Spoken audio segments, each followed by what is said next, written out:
Bab 141. Rasa sakit akibat tersiram air panas lebih tak tertahankan daripada luka-luka lainnya. Itu adalah jenis rasa sakit yang tidak tiba-tiba tetapi seperti terbakar perlahan. Sensasi terbakar akan tetap ada sehingga bisa diabaikan. Corin mengangguk. Saya harus melakukan semuanya sendiri saat tinggal di pedesaan. Itu berarti menebang kayu, membuat api, dan merebus air. Awalnya, saya tidak tahu cara melakukannya dan akhirnya saya terbakar. Itu sangat menyakitkan sampai saya tidak bisa tidur sepanjang malam. Alis Jeremy berkerut mendengar ini. Tanpa disadari, matanya tampak khawatir. Kapan kamu mulai melakukan semua itu? Corin menjawab dengan lemah, aku tidak ingat. Seringkali, dia menolak untuk membicarakan masa kecilnya. Jika dia tidak sengaja menyinggungnya, dia akan langsung menghentikan topik tersebut. Jeremy meletakkan tangannya di atas kepalanya dan menepuk-nepuknya seperti hewan peliharaan kecil. Apakah masa kecilmu buruk? Tidak seburuk itu. Corin tidak suka orang lain merasa kasihan padanya. Dia menepis tangan pria itu dengan jijik dan berkata dengan serius, kamu mungkin tidak tahu apapun tentang keluargaku, tetapi kurasa aku harus memberitahumu juga, keluargaku sangat serakah. Jika mereka tahu tentang kamu dan aku bukan satu-satunya yang akan mendapat masalah. Itu akan membawa banyak masalah yang tidak perlu untukmu juga, dan aku yakin kamu tidak ingin itu terjadi. Jadi, aku harap kamu bisa bekerja sama denganku dan berusaha untuk tidak memberitahu mereka tentang kita. Bau tak sedap dari krim penghilang luka bakar itu menusuk hidungnya dan memengaruhi suasana hatinya. Dia menyipitkan matanya dengan muram. Apakah ada seseorang di keluargamu yang menindasmu? Jika kamu membutuhkannya, aku bisa. Tidak, sela Corin sambil menggelengkan kepalanya terus-menerus. Aku bisa menangani masalah keluargaku, dan kurasa kita tidak perlu melakukan hal-hal ekstra untuk satu sama lain. Hubungan kita akan berakhir dalam waktu 3 bulan, dan kita akan kembali memperlakukan satu sama lain sebagai orang asing seperti kita baru saja bertemu. Hubungan kita berakhir saat itu. Pada saat itu, mata Jeremy tampak dingin dan menyeramkan. Seberapa besar dia menantikan hari itu sehingga dia sering membicarakannya. Memperlakukan satu sama lain sebagai orang asing ketika waktunya telah tiba. Apakah dia benar-benar berharap bahwa dia tidak pernah mengenalku? Pikirnya.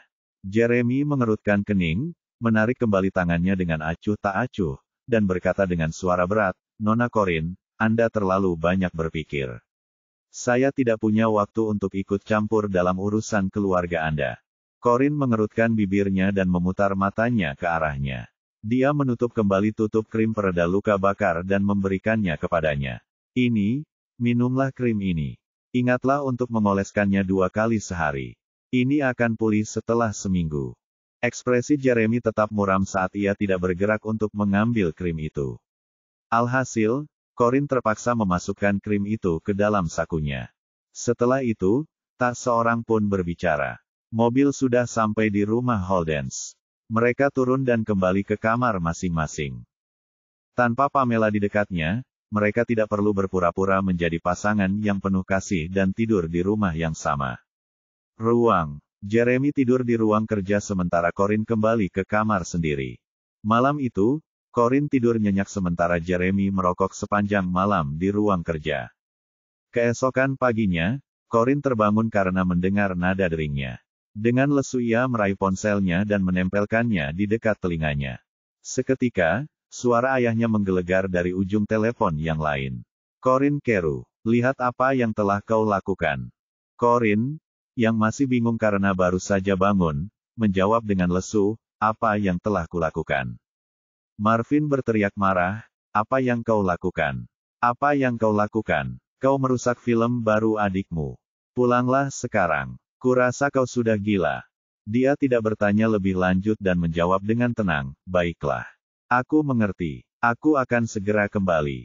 Panggilannya ditutup. Dia duduk dan mengucek matanya untuk membangunkan dirinya. Tidak perlu seorang jenius untuk mengetahui apa yang terjadi. Sherlyn pasti sudah pulang ke rumah untuk mengeluhkan hal itu kepada Marvin sambil menambahkan bumbu-bumbu baru. Bab 142.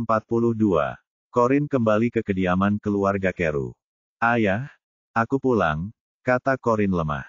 Tepat saat itu, ibu tirinya, Liliana berlari menghampiri dan menghentikannya di pintu dengan penuh perhatian. Corinne, kamu tidak boleh masuk sekarang. Ayahmu marah padamu. Corinne mengangkat alisnya dan bertanya pelan, Bibi Liliana, apa yang terjadi? Kenapa dia marah padaku? Liliana sengaja meninggikan suaranya dan menjawab, dia tahu tentang bagaimana kamu menyinggung para investor yang akan berinvestasi di film baru Sherlyn.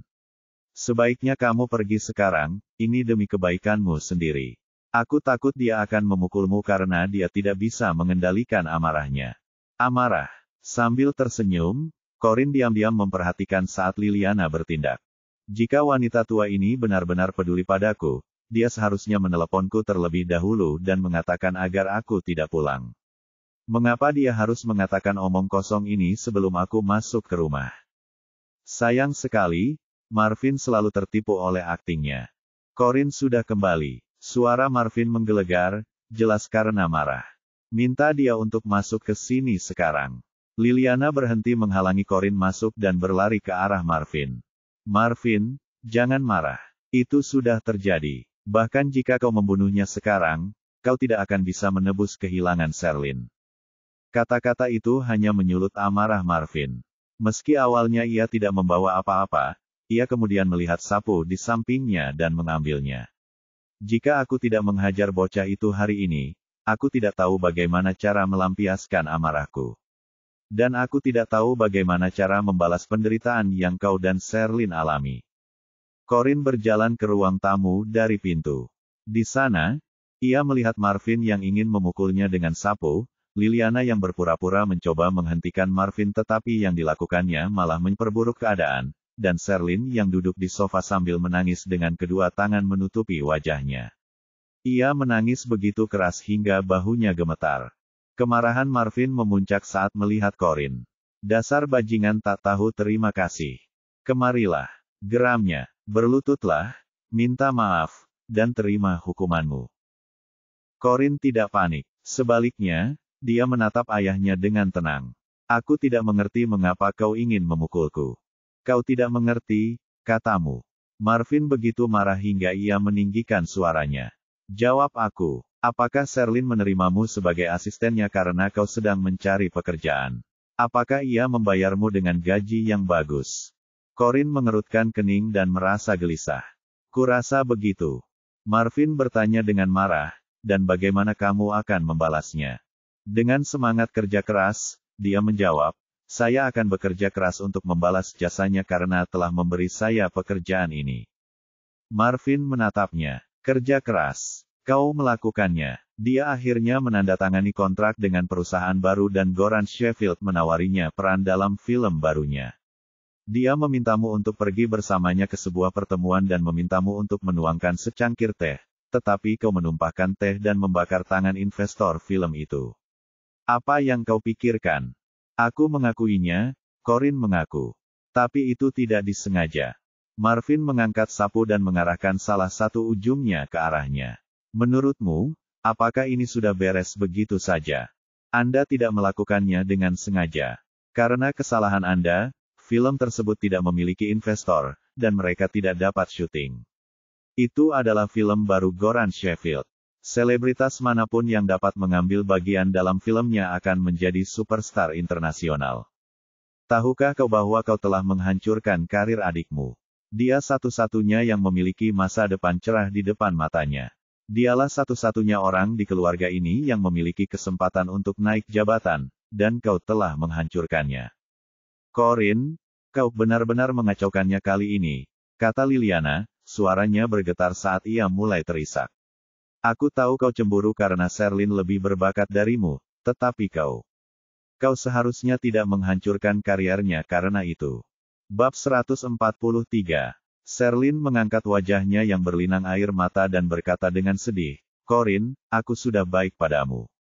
Aku menjadikanmu asistenku dan bahkan membayar gaji sebulan lebih awal kepadamu. Tanyakan apakah asisten lain dibayar sebanyak itu. Dia juga mulai terisak-isak. Kenapa kau menghancurkan karirku?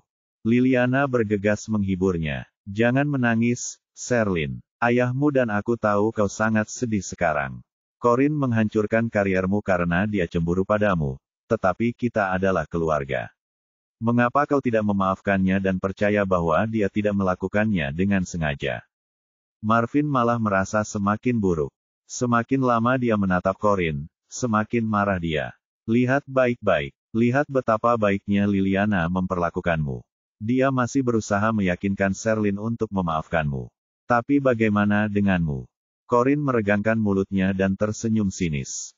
Saat itu, Marvin benar-benar takut menggunakan sapu untuk memukul Corin, tetapi sesuatu pasti telah mengubah pikirannya saat ia memutuskan untuk tidak melakukannya. Pada akhirnya, ia membuang sapu itu dan berkata dengan marah, "Aku tidak akan memukulmu hari ini. Berkemaslah dan kembalilah ke pedesaan. Jangan pernah datang ke sini lagi. Aku akan memberi kompensasi kepada Sherlyn dengan memberinya mas kawin dan uangmu." Saat Marvin selesai, Corin dapat melihat Liliana dan Sherlyn bertukar pandang satu sama lain dengan seringai sinis. Terus terang, Goran tidak akan pernah mendapatkan dana dari Jeremy dan yang lainnya, meskipun dia tidak secara tidak sengaja membocorkan rahasia itu kepada Jeremy. Sherlyn sangat menyadari hal itu, tetapi dia memanfaatkan hal ini untuk mengusir Corin kembali ke pedesaan dan membuat Corin kehilangan haknya untuk mewarisi sebagian kekayaan keluarga. Selama ini, motif Sherlyn dan Lilian adalah memastikan Corin tidak akan mendapatkan bagian dari kekayaan itu. Corin tidak pernah berpikir untuk menerima apapun dari keluarga. Ditambah lagi, dia tidak pernah berpikir bahwa kekayaan itu berharga baginya. Meskipun begitu, dia tidak ingin membiarkan Sherlyn dan Liliana mendapatkan apa yang mereka inginkan. Tidak masalah bahwa Liliana dan Sherlyn memperlakukannya dengan buruk, bahkan sejak dia masih kecil. Mereka bahkan menghancurkan reputasi ibunya dengan mengarang cerita tentangnya, dan tidak satu pun dari cerita itu terdengar baik sama sekali. Liliana adalah orang yang mengarang cerita yang mengatakan kepada orang lain bahwa ibu Corin adalah simpanan dalam hubungan tersebut. Corin tidak akan pernah memaafkan mereka. Corin berpikir sejenak dan menatap Marvin. "Ayah, bagaimana kalau aku bisa mengganti kerugian Sherlyn? Bolehkah aku tinggal?" Marvin tercengang. "Apa katamu? Apa kau bilang kau bisa mengganti kerugiannya?" Liliana menatapnya sinis, seakan-akan Corin adalah bahan tertawaan. Sherlyn mendengus jijik. "Betapa mudahnya kata-kata itu keluar dari mulutmu, Corin. Bagaimana kau akan mengganti kerugianku? Bisakah kau mengambil uang itu untuk berinvestasi dalam film baru Goran Sheffield?" Corin menggeleng. "Tidak, aku tidak punya uang." Sherlyn terus menegur, "Lalu bagaimana kalian akan mengganti kerugianku? Ibu, ayah, mengapa kalian masih ingin menggodaku?" Marvin mengerutkan kening dan tampak kesal. Corin berkata, "Saya tidak punya uang, tapi saya kenal seseorang yang cukup kaya untuk mengganti kerugian Anda." Bab 144. Tentu saja, Sherlyn mengira Corin hanya menggertak. Dia memutar matanya dan mencibir, "Siapa dia? Beritahu kami namanya." Corin menjawab dengan lemah. "Presiden New Moon Group, Sante Yatko." "Grup New Moon." Sherlyn terkejut, tanpa sadar bertukar pandang dengan ibunya dengan tak percaya. Marvin bertanya dengan rasa ingin tahu, "Apakah Anda mengacu pada New Moon Group, yang didirikan 3 tahun lalu tetapi berkembang pesat dan hampir setingkat dengan 4 grup besar lainnya?" Corin mengangguk. "Ya, satu-satunya." Marvin melanjutkan, "Saya dengar presidennya seorang wanita muda." Corin mengangguk lagi. "Ya, seorang wanita muda yang cantik." Sherlyn mendesah sedih. "Corin, berhentilah berbohong. Bagaimana mungkin kau tahu presiden New Moon Group? Saya pikir Anda hanya membodohi kami untuk menghindari tanggung jawab." Setelah mendengar itu, ekspresi Marvin tampak serius lagi. Ia bertanya, "Corin, apakah kamu kenal presiden New Moon Group? Bagaimana kamu mengenalnya? Ceritakan kepada kami." Corin menjelaskan dengan jujur, "Saya tidak sengaja menemukan ponselnya di jalan dan mengembalikannya kepadanya. Saya dengar ada dokumen penting di ponsel itu dan akan sangat menyebalkan jika dia kehilangannya. Karena rasa terima kasihnya, dia ingin memberi saya sesuatu sebagai hadiah, tetapi saya tidak menerimanya saat itu. Jadi, dia mengatakan kepada saya bahwa jika saya dalam kesulitan atau butuh bantuan, saya bisa mencarinya." Dia bahkan memberi saya kartu namanya. Dia merogoh sakunya untuk mengambil kartu nama itu. Sebelum dia bisa menunjukkannya kepada Marvin, Liliana dengan cepat merampasnya dengan keserakahan terpancar di matanya. Kualitas kartu nama itu solid. Huruf-hurufnya sangat indah dengan lapisan tipis perak di sepanjang tepi kartu nama. Kualitas kelas atas itu menunjukkan bahwa itu bukan kartu nama sembarangan. Nama Sante tercetak pada kartu nama, bersama dengan nomor kontaknya. Namun, Liliana tetap ragu saat melihatnya. Corin, kartu nama ini tidak membuktikan apapun. Kecuali kamu menelepon orang ini, kami akan kesulitan mempercayaimu. Sherlyn setuju dengan apa yang dikatakan ibunya. Benar sekali. Bagaimana kita tahu kalau nomor telepon ini benar-benar miliknya? Astaga, kita bahkan tidak tahu apakah ini nomor sungguhan. Marvin pun setuju dengan mereka. Corin, hubungi nomor ini sekarang. Mari kita lihat apakah nomor ini benar-benar milik Nona Sante. Corin mengerutkan kening tak berdaya. Baiklah, aku akan menelepon nomor itu. Di bawah tatapan waspada ayahnya, ibu tirinya, dan Sherlyn, dia mengeluarkan ponselnya dan menghubungi nomor yang tertera di kartu nama. Halo, apakah ini Nona Sante? Saya Corin Keru. Panggilan tersambung ke ujung lainnya. Marvin dan Liliana menatap tajam ke arah Corin sementara Corin bertanya apakah orang di ujung sana tertarik berinvestasi dalam sebuah film. Pada saat yang sama, Sherlyn mengerutkan kening dengan jijik dan memutar matanya. Singkatnya, dia masih berpikir. Corin berpura-pura. Dia tidak percaya Corin benar-benar bisa berbicara dan bernegosiasi dengan orang penting seperti itu. Presiden New Moon Group. Tiba-tiba, Corin memberikan telepon kepadanya. Sherlyn, Nona Sante ingin berbicara denganmu. Dia ingin bertanya tentang film itu. Sherlyn tercengang. Meski begitu, dia siap mengungkap Corin dengan ekspresi sarkastis di wajahnya.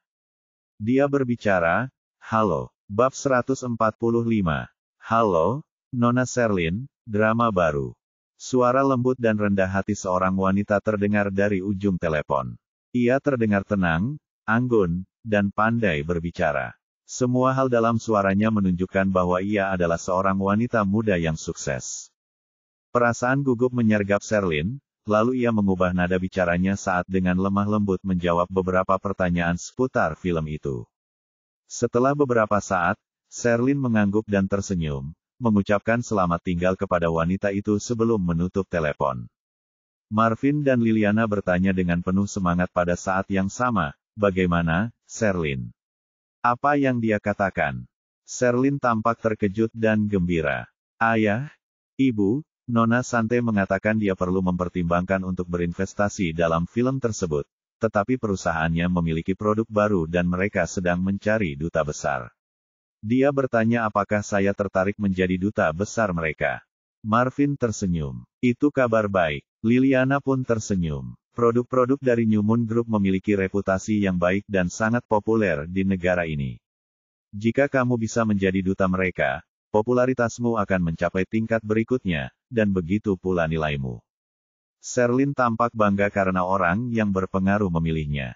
Nona Sante meminta saya untuk mengirimkan alamat rumah kami. Dia akan mengirim mobil ke rumah untuk menjemput saya sehingga kami dapat membicarakannya di perusahaannya. Liliana sangat senang hingga rahang bawahnya mengendur. Hebat sekali. Ayo bersiap, mobilnya akan segera datang. Sherlyn mengangguk dan bergegas kembali ke kamarnya untuk merias wajah dan berganti pakaian. Namun, Corin menghentikannya dan mengulurkan teleponnya. Sherlyn, teleponku. Sherlyn mengerutkan kening dan mengembalikan telepon itu ke Corin dengan bangga. Baiklah, kirim alamatnya ke Nona Sante sekarang. Corin mengangkat sebelah alisnya. Apakah ini berarti aku sudah mendapatkan kembali kerugianmu? Setuju untuk. Sherlyn memutar matanya. Apa, kau meminta pujian dariku? Nona Sante belum berinvestasi dalam film itu. Dia hanya mengatakan akan memintaku menjadi duta besarnya. Kau hanya dimaafkan jika Nona Sante berinvestasi dalam film itu. Setelah itu, dia berkeliling Corin untuk naik ke atas untuk berdandan. Corin mendesah dan menatap Marvin. Ayah, apakah aku perlu mengemasi barang-barangku dan kembali ke pedesaan? Saat itu, Marvin sangat gembira mendengar kabar baik itu. Kehadiran Corin tidak lagi terasa menyebalkan. Sikapnya pun berubah. Gadis baik, kau boleh tinggal, anggap saja ini sebagai balasan atas perbuatan baikmu. Kilatan licik terpancar di matanya saat dia tersenyum. Terima kasih atas kemurahan hatimu. Marvin memerintahkan, pergilah bersama adikmu ke New Moon Group. Dengan kehadiranmu, Nona Sante akan memberinya lebih banyak keuntungan. Kau harus berhati-hati kali ini, jangan mengacaukannya. Corin mengangguk patuh. Jangan khawatir, aku akan berhati-hati. Liliana berdiri di samping Marvin sambil tersenyum, tetapi dia tidak sebahagia yang terlihat. Diam-diam, dia menatap Corin dengan tajam.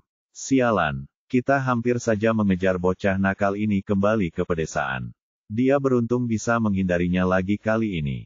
Bagaimanapun, dia memberi Sherlyn tempat untuk menjadi duta besar, jadi kita tidak kalah dalam pertarungan ini. 20 menit kemudian, seseorang menekan bel pintu. Saat itu, Sherlyn sudah berdandan dan mengenakan gaun yang cantik. Ia duduk di sofa dengan bangga dan memerintahkan Corin untuk membuka pintu.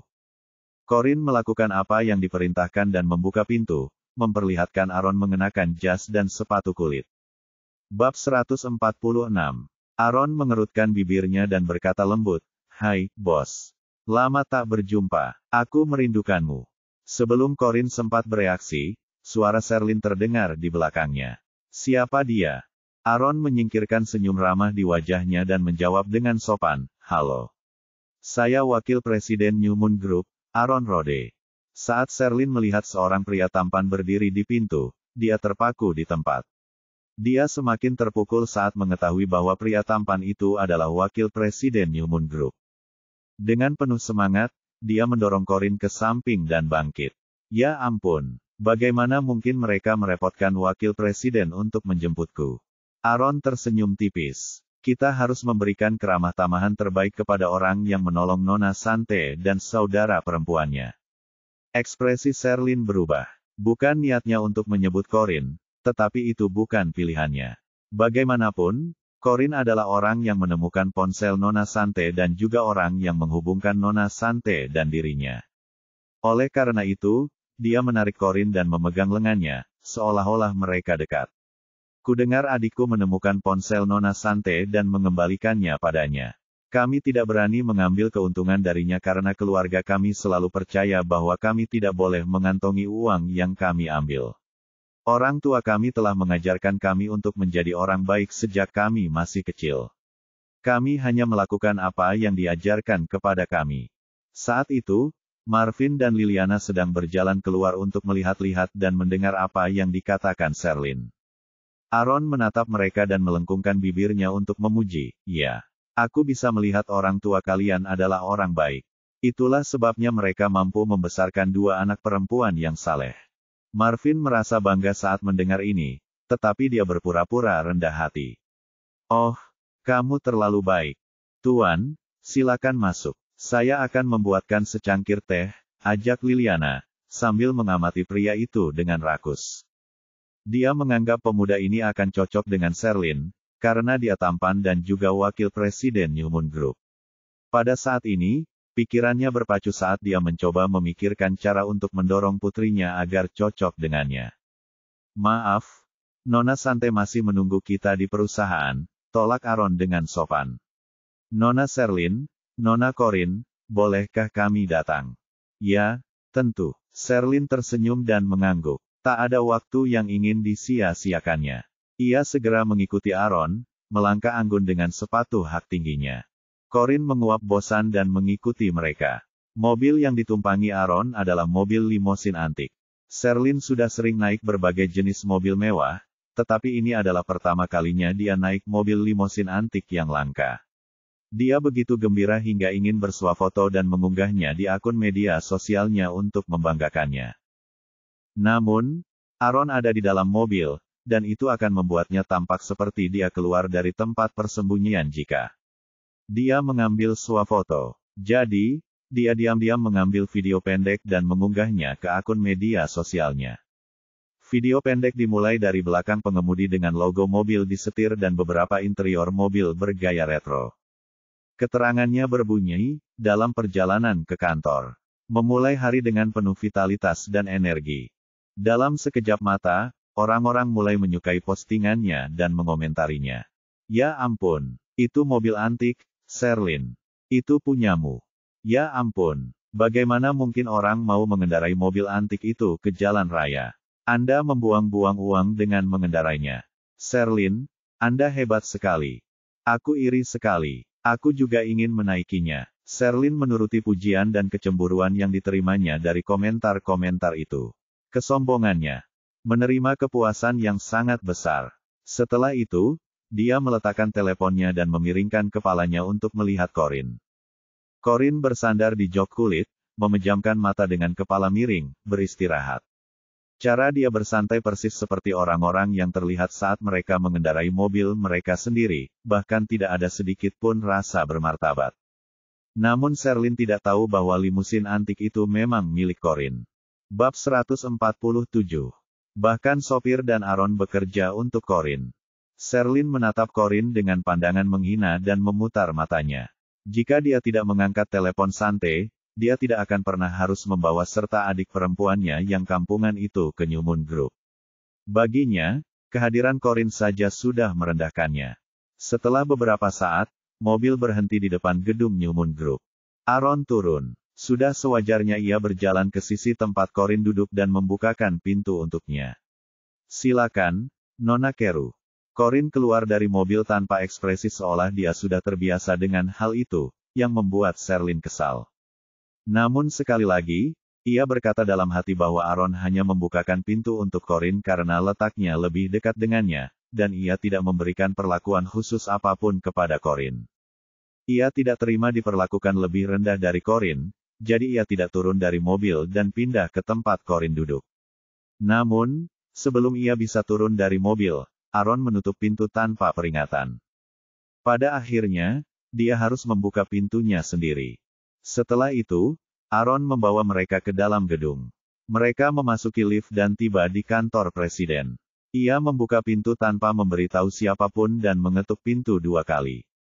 Dengan tenang, ia berkata, Nona Sante, Nona Sherlyn, dan Nona Corinne ada di sini. Seorang wanita dengan setelan jas duduk di belakang meja di kantor yang sangat besar, membaca sebuah dokumen. Rambutnya yang ikal sedikit di atas bahunya, diikat dengan ekor kuda rendah. Poninya diselipkan di belakang telinganya. Sepasang kacamata berbingkai emas menghiasi wajahnya yang cantik dan menawan. Meskipun dia tampak anggun, aura kewanitaan dan kedewasaan yang kuat terpancar darinya. Tugas Aaron selesai setelah menjemput Sherlyn dan Corinne. Ia berjalan ke sofa di samping dan duduk untuk menyaksikan apa yang akan terjadi selanjutnya. Sambil mengangkat kepalanya dari membaca dokumen itu, kacamata berbingkai emas Sante memantulkan cahaya. Seketika, pandangannya tertuju pada Corinne. Melihat situasi tersebut, Sherlyn melangkah maju dan sengaja berdiri di depan Corinne, dengan senyum cerah di wajahnya. Halo, Nona Sante. Saya Sherlyn Keru. Senang bertemu dengan Anda. Sante mengangguk. Halo, Nona Sherlyn. Anda menyebutkan bahwa Anda tertarik menjadi duta produk baru kami saat kita berbicara di telepon, ya? Sherlyn menjawab, ya, saya bangga. Merupakan suatu kehormatan bagi saya untuk berkolaborasi dengan New Moon Group. Sante melengkungkan bibirnya membentuk senyum polos. Baiklah, aku akan meminta seseorang untuk membawamu melihat produk baru kami. Kau harus mengenal produk itu sebelum kau menjadi duta. Tentu, saat itu Sherlyn merasa tidak dianggap serius. Mereka baru saja tiba dan Bab 14. Diminta pergi sebelum diminta duduk. Selain itu, Sante tidak seramah saat ditelepon. Sekretaris datang dan meminta Sherlyn untuk mempelajari produk tersebut bersamanya. Sherlyn mengikuti sekretaris itu ke pintu dan menyadari Corinne tidak mengikutinya dan malah duduk. Hei Corinne, apa yang kau tunggu? Serunya dengan nada tidak senang. Ayo. Sante menjawab, tidak, Nona Corinne harus tinggal. Saya ingin berbicara dengannya. Sherlyn tercengang dan merasa ragu. Nona Sante, dia adik perempuan dan asistenku. Aku tidak terbiasa dia tidak ada di dekatku. Ekspresi Sante tidak berubah, tetapi nadanya terdengar dingin. Jangan khawatir, Stafku akan menjagamu atas nama asistenmu. Baiklah, baiklah. Sherlyn tidak bisa berkata banyak. Dengan rasa ingin tahu, dia bertanya-tanya apa yang akan dikatakan Sante kepada Corin, tetapi tidak ada alasan baginya untuk tetap tinggal dan mendengarkan. Mungkin Nona Sante hanya akan mengungkapkan rasa terima kasihnya kepada Corin karena telah mengembalikan ponselnya lagi. Apa lagi yang bisa dia katakan kepada orang desa itu? Dia mencibir, Noveldram. Betapapun tidak senangnya dia hanya bisa pergi bersama sekretarisnya. Saat tidak ada orang luar di kantor, Sante segera berdiri, berjalan ke tempat Corin duduk, dan memijat bahunya. Bos, akhirnya Anda punya waktu untuk mengunjungi perusahaan. Bab 148. Mata Corin setengah terbuka saat menikmati pijatan Sante. Ia berkata pelan, akhir-akhir ini ada serigala yang menggangguku, dan selalu saja ada masalah. Aku tidak punya kebebasan. Sante menyipitkan matanya yang tajam dari balik kacamata berbingkai emas. Yang kau maksud dengan serigala adalah tuan muda dari keluarga Holden. Wajah Jeremy muncul di benak Corin. Ia mengernyitkan dahi dan menjawab dengan kesal. Akhir-akhir ini, ia tidak berbicara kepada Sante tentang apa yang terjadi padanya, tetapi ia tidak heran mengapa Sante tahu tentang hal itu. Pasti Aaron dan mulutnya yang besar. Aaron membawakan Corin beberapa camilan dan membetulkan celananya sehingga ia bisa berjongkok dan memijat kakinya. Wajahnya tampak seperti ingin mendengar lebih banyak gosip. Bagaimana kehidupan pernikahanmu? Bagaimana keintimannya? Pada saat itu, Corin hendak membuka bungkus keripik, dan wajahnya memerah setelah mendengar itu. Dia memutar matanya. Persetan denganmu. Aaron terkekeh dan terus memijat kakinya, tetapi dia tidak berani bergosip lagi. Sante meraih map di atas meja dan memberikannya kepada Corin. Bos, ini laporan keuangan terbaru. Lihatlah. Corin menerima map itu, membukanya, dan membaca 10 baris sekaligus. Kemudian, dia mengangguk untuk menunjukkan bahwa dia senang dengan hasilnya. Bagus sekali. Perusahaan ini berkinerja lebih baik daripada kuartal sebelumnya. Dia kemudian memberikan beberapa saran kepada Sante untuk perbaikan berdasarkan data laporan keuangan. Aaron pun mendengarkan. Tak lama kemudian, ia berdiri dan merengek. Hei bos, kenapa kau malah ingin bekerja sebagai asisten Sherlyn dan bukannya mengurus grup? Bukankah kau terlalu mempermasalahkan hal-hal yang tidak penting? Sama pentingnya, saya tidak khawatir dengan kelompok itu karena kalian berdua menanganinya dengan sangat baik. Ditambah lagi, saya tidak akan menjadi asistennya lama-lama. Corin memasang wajah serius dan bertanya, apakah Anda punya informasi tentang orang yang saya minta Anda periksa kemarin? Aaron mengangguk. Goran Sheffield adalah sutradara yang sangat populer di negara ini, berasal dari An City dan lulus sebagai mahasiswa seni dari kota kecil. Sebelum terkenal, ia lebih banyak bekerja di balik layar. Ia mengenal istrinya saat ini, Yuri Sheffield, saat mereka bekerja bersama. Dengan dana dari keluarga kaya istrinya, ia berhasil menyutradarai film seni pertamanya dan memenangkan penghargaan sebagai sutradara terbaik. Setelah itu, ketenarannya meroket, novel drama. Namun, yang lebih penting, dia pernah menjalin hubungan rahasia dengan ibu tirimu, Liliana, sebelumnya. Dia menjadi terkenal. Mereka tetap bersama selama lebih dari 2 tahun dan putus karena Liliana bersama pria lain. Saya juga menemukan sesuatu. Belum lama ini, Liliana pergi ke rumah sakit swasta untuk melakukan tes paternitas. Dia menyuap dekan rumah sakit dengan $15.000 untuk membuat laporan tes paternitas. Dia meminta rumah sakit untuk mengubah hasil tes paternitas dari yang tidak terkait dengan hubungan ayah biologis dan anak perempuan. Anak dan ayah yang diduga dalam tes paternitas adalah Goran dan Sherlyn. Pada titik ini, Corin menyeringai. Tidak heran Tuan Goran sangat memperhatikan Sherlyn saat aktingnya buruk, dan dia juga seharusnya menjadi pria yang sombong. Dia menganggap Sherlyn sebagai putri kandungnya. Ini adalah hal yang biasa dilakukan Liliana. Yang akan dilakukannya, mengkhianati ayahnya dan membiarkan mantan pacarnya menjadi ayah dari putrinya, pikirnya. Dengan segalanya yang jelas, segalanya menjadi lebih mudah sejak saat itu dan seterusnya. Sante pergi menyeduh secangkir kopi dan membawanya untuk Corin. Bos, kami menerima pesanan untuk desain bangunan. Klien secara khusus meminta desain Anda. Haruskah saya menerimanya? Corin menerima kopi itu dan menyesapnya sambil bertanya dengan acuh tak acuh, dan pesanan apa itu? Sante mengangkat kacamatanya dan menjawab dengan jujur, untuk mendesain gedung kantor baru untuk Holden Group. Corin kehilangan kata-kata. Kopi di mulutnya tidak terasa seenak saat ia mendengar nama belakang Jeremy. Selanjutnya, Sante melanjutkan dengan perinciannya, dengan mengatakan, karena adanya proyek perluasan kota, pusat kota bergeser ke sisi utara. Bangunan Holden Group saat ini terletak di tengah pusat kota saat ini. Ketika pusat kota dipindahkan, bangunan tersebut akan berada di luar pusat kota yang baru. Jadi Holden Group sedang mempersiapkan pembangunan gedung perkantoran baru di pusat kota yang baru. Bab 149. Holden Group adalah pihak yang bekerja sama dengan kami. Presiden mereka, Tuan Jeremy, menyukai desain gedung kantor kami. Dialah yang meminta arsitek gedung ini untuk mendesain gedung kantor baru Holden Group. Kita semua tahu siapa arsiteknya, bukan? Moon. Alis Corin berkerut. Moon adalah nama yang dia gunakan saat bekerja. Tanpa ragu, dia menolaknya karena tahu itu adalah proyek yang berhubungan dengan Jeremy. Tidak akan menerimanya. Bos, Holden Group telah menawarkan banyak uang untuk proyek itu. Aaron menggunakan jarinya untuk menunjukkan angka, 1, dan 5. $150 juta. Corin hampir tersedak kopinya. Tuan adalah seorang pemboros besar. Newmoon Group baru saja berdiri sekitar 3 tahun lalu dan sedang dalam fase ekspansi. Meskipun nilai pasar mereka terus meningkat, arus kas mereka terbatas. 150 juta, itu adalah angka yang sulit ditolak Corin.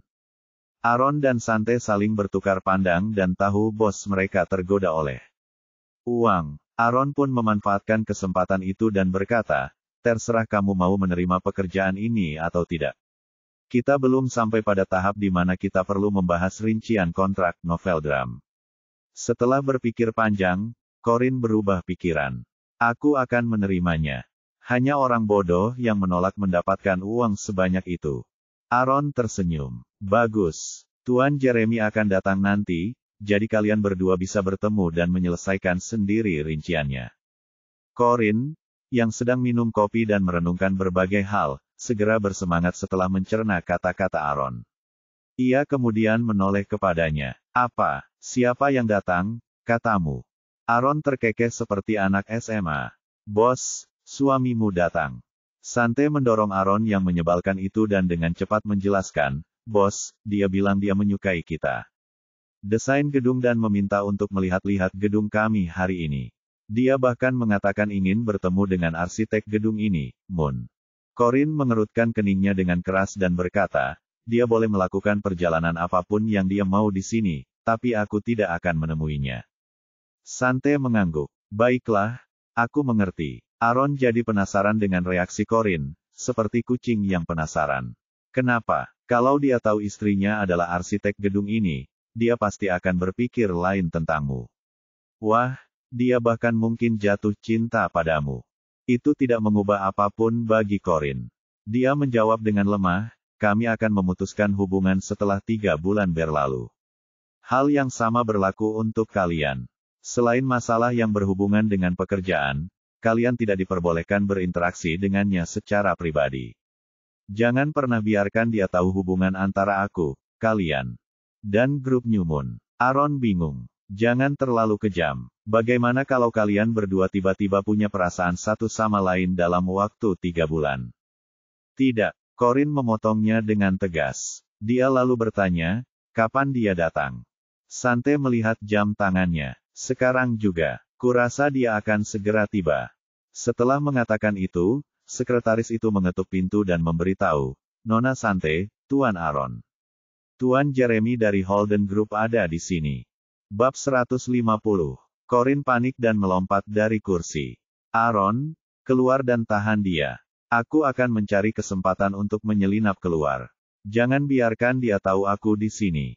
Segera. Aaron segera menyingkirkan senyum bodohnya dan berjalan keluar untuk menanganinya. Corin mengikutinya ke pintu dan mengintip keluar untuk memantau situasi melalui celah kecil. Di sana, dia melihat Jeremy keluar dari lift dan Tommy mengikutinya. Aaron menghampiri mereka dengan senyum profesional. "Selamat datang, Tuan Jeremy." Jeremy mengangguk pelan. "Terima kasih." Aaron memutar tubuhnya ke samping untuk memimpin jalan. "Nona Sante bilang padaku bahwa Anda tertarik dengan desain gedung kami. Maukah saya mengajak Anda jalan-jalan untuk melihat desain interiornya?" Jeremy mengangkat tangannya dan menolak dengan sopan, "Itu tidak perlu. Aku sudah ke beberapa lantai sebelum datang ke sini dan sudah memahaminya. Aku ingin bertemu dengan Nona Sante dan arsiteknya, Moon." "Maaf, tapi Nona Sante sedang rapat." Aaron meminta maaf. "Rapatnya akan berlangsung lama. Bagaimana kalau kita ke atap? Desainnya berbeda dari yang lain, dan kamu bisa melihat seluruh kota dari sana." "Tidak apa-apa," jawab Jeremy, ekspresinya tidak berubah. "Saya bisa menunggu di ruang penerima tamu."